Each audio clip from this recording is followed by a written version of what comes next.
Hello guys, welcome to my YouTube channel. അപ്പോൾ guys, നമുക്കിന്നൊരു day in my life കണ്ടാലോ. രാവിലെ എണീറ്റ് ബ്രേക്ക്ഫാസ്റ്റോടുകൂടി നമ്മൾ തുടങ്ങാണ് കേട്ടോ. രാവിലെ പുട്ടും കടലക്കറിയും ചായയും കുടിച്ച് നമ്മൾ ഒരു ഡേ സ്റ്റാർട്ടാക്കാണ്.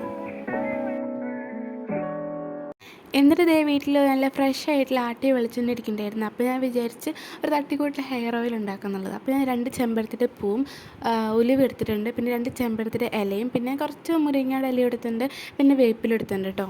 അത് നമ്മൾ ചട്ടി ചൂടാക്കിയിട്ട് എന്നിട്ട് അതിലേക്ക് ഞാൻ ചെമ്പരത്തിയുടെ ഇലയും ചെമ്പരത്തിയുടെ പൂവും വേപ്പിലയും കൂടിയും മുരിങ്ങയുടെ ഇലയും കൂടി മിക്സ് ആക്കി കൊടുക്കുന്നുണ്ട് കേട്ടോ. ഉലുവ ഇപ്പോൾ ആഡാക്കുകയാണെങ്കിൽ പെട്ടെന്ന് കരിഞ്ഞു പോകാൻ ചാൻസ് ഉണ്ടാവുന്നത് ലാസ്റ്റാണ് ആഡാക്കാറ് കേട്ടോ. ഇപ്പോൾ എല്ലാ ഇലകളൊക്കെ ഒന്ന് മുരിഞ്ഞ് വന്നിട്ടുണ്ട്. അപ്പം ഉലുവ ചേർത്തിട്ട് നന്നായിട്ട് മിക്സ് ചെയ്ത് എണ്ണ ചൂടാക്കി എടുക്കാം.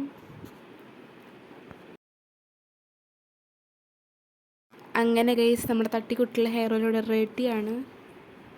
ഇനി നമ്മൾ ചൂടാറാനൊന്ന് വെയിറ്റ് ചെയ്യണം. ഞാൻ വേറെ പാത്രത്തിലേക്ക് ആഡാക്കി കൊടുക്കുന്നുണ്ട്. കാരണം ആ ചട്ടിയിൽ വെക്കുകയാണെങ്കിൽ എണ്ണ ചട്ടി പിടിക്കുമെന്നോ അങ്ങനെ എന്തൊക്കെയോ വർത്താനം കേൾക്കാറുണ്ട്.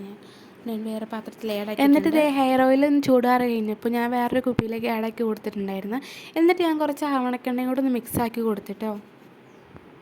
എന്നിട്ട് ഇതുപോലെ നന്നായിട്ടൊന്ന് കുലുക്കിയെടുക്കാം കേട്ടോ. അപ്പോൾ ഗൈസ്, നമ്മുടെ ഹെയർ ഓയിൽ ഇവിടെ റെഡി.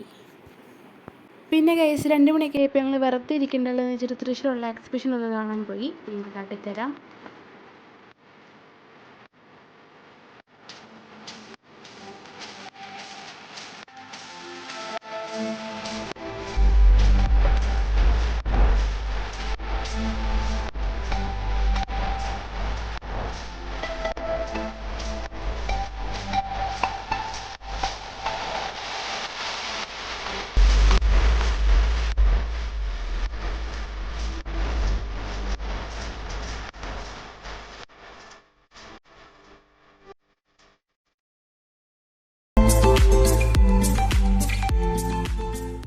ഗൈസ്, നിങ്ങളെൻ്റെ കയ്യിലൊരു സാധനം കണ്ടോ? അതാണ് കേട്ടോ ചോക്ലേറ്റ് ബുക്ക്.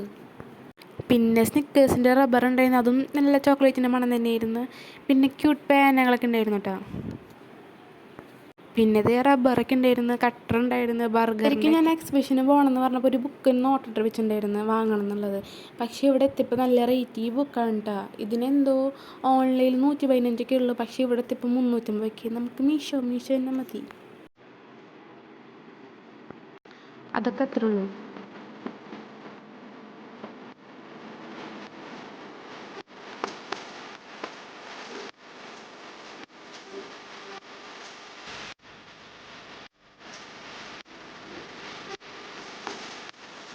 പിന്നെ ഈ ഒരു കട പറയാണ്ടിരിക്കാൻ പൊള്ളി കടയാണ് കേട്ടോ. പിന്നെ ഈ കടയിൽ കയറുകയാണെങ്കിൽ നമുക്ക് പെട്ടെന്ന് ഇറങ്ങാൻ പറ്റില്ല കേട്ടോ. നല്ല കളക്ഷൻസ് ഉണ്ട്. ഞാൻ കുറച്ച് വളകളൊക്കെ നോക്കി കൈമൊക്കെ ഇട്ട് നോക്കി. എനിക്കിത് ഭയങ്കര ഇഷ്ടമായിട്ടോ. നല്ല റേറ്റും ഉണ്ട്. ഈ വളയ്ക്ക് എന്ന് 650 അത്രയൊക്കെ ഉണ്ട്. നല്ലതാണ്.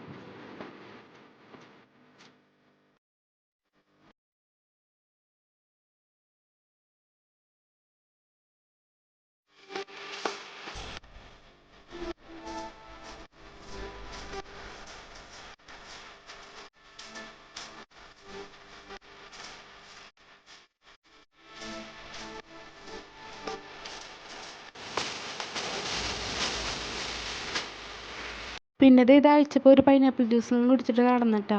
ഈ കടയിലെത്തിപ്പോൾ എന്തൊക്കെ വാങ്ങണം ഏതൊക്കെ എടുക്കണം എന്നുള്ള ഡൗട്ടായിരുന്നു കേട്ടോ. 90s ഒന്നും പോരുണ്ടാവില്ല കടയിൽ നിന്ന്. അത് എല്ലാം കഴിഞ്ഞ് എക്സിബിഷനുള്ളിൽ നിന്ന് ഇറങ്ങി ഫുഡൊക്കെ അടിച്ച് വടക്കേ സ്റ്റാൻഡിലെത്തി നേരെ വീട്ടിലോട്ട് പോവാണ് ഗൈസ്. അങ്ങനെ ഗൈസ്, വീട്ടിലെത്തിനോ ഇപ്പോൾ ഒരു സാധനം വാങ്ങിയിട്ടുണ്ടായിരുന്നു. വെള്ളത്തിട്ട് വെറുക്കണ ബബിൾസ് വാങ്ങിയിട്ടുണ്ടായിരുന്നു. അപ്പോൾ അതൊക്കെ ഇട്ടിട്ട് വെള്ളത്തിട്ട് വെക്കാമെന്ന് വെച്ച് ഗൈസ്. എനിക്ക് ഭയങ്കര ഇഷ്ടമായിട്ട് ഈ സാധനം. ഞാൻ എല്ലാ പ്രാവശ്യം എക്സിബിഷന് പോവുകയാണെങ്കിൽ ഇതില്ലാണ്ട് ഞാൻ വരത്തില്ല. അവിടെ നിന്ന് ഭയങ്കര ഇഷ്ടമാണ്. അങ്ങനെ നൈറ്റ് കേപ്പ് ഫുഡ് അടിച്ചിട്ട് ഞങ്ങൾ കിടക്കാൻ പോകണം. അപ്പോൾ ഇന്നത്തെ ഒരു ഡേ അവസാനിക്കുകയാണ്. അപ്പോൾ ഗൈസ്, ബൈ.